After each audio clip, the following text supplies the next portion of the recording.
Aujourd'hui, on essaye pour vous la journée Paris sans voiture. Et pour moi, ce sera le bus. Je vais aller ce matin à bicyclette du Kremlin-Bicêtre à Saint-Ouen. Je vais rejoindre Saint-Ouen depuis le Kremlin-Bicêtre en prenant le métro et le RER. Rendez-vous au siège du Parisien.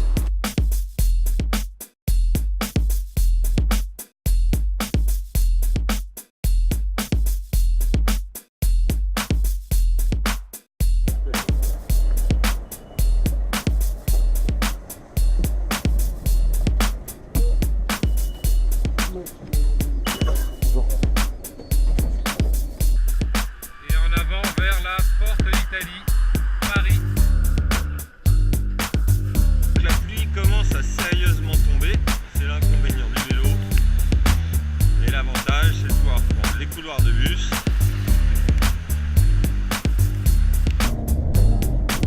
« 20 minutes de trajet, je suis dans le bus, au chaud. » Le passage de la Seine.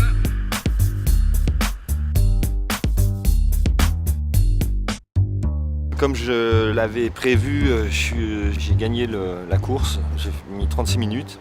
Alors il y a la pluie quand même qui est arrivée pendant le parcours, je me suis arrêté pour mettre l'équipement nécessaire. Maintenant l'assistance électrique c'est assez génial parce que ça permet de prendre des itinéraires qui comportent des montées sans aucun problème. Je crois que j'ai rien de plus à dire, je suis très content de ce vélo électrique. 52-53 minutes.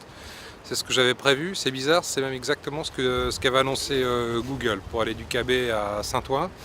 Il y a surtout maintenant des pistes cyclables sur presque tout le long maintenant.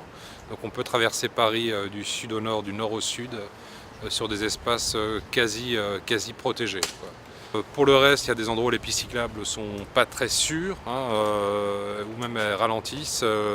Magenta, Barbès, on est obligé de rouler à côté sur des trottoirs, donc avec les piétons, des gens qui ne se rendent pas compte qu'il y a des vélos qui passent. Pour ce qui est de la fatigue physique, non, 50 minutes de vélo à un rythme cool, ça ne fatigue pas spécialement. J'aurais même pu ralentir un peu, prendre 1 heure et arriver en pleine forme, quoi. C'est vraiment le bon moyen de déplacement. Écoute, j'ai mis exactement 1 heure. Le point noir auquel évidemment je m'attendais, c'est la traversée de Châtelet, de la station de métro au RER. Il faut bien marcher 6-7 minutes, il y a notamment 2 longs couloirs et l'un où il n'y a pas de tapis roulant.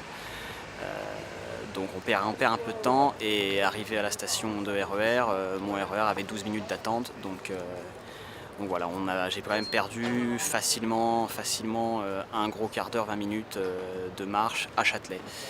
1h50. J'ai mis 1h50 à relier le sud et le nord de Paris. 3 bus différents. Alors je vous épargne les cris de bébé, les pleurs, les gens qui racontent leur vie. Si on n'est pas armé d'écouteurs et de patience, ça peut paraître très très long.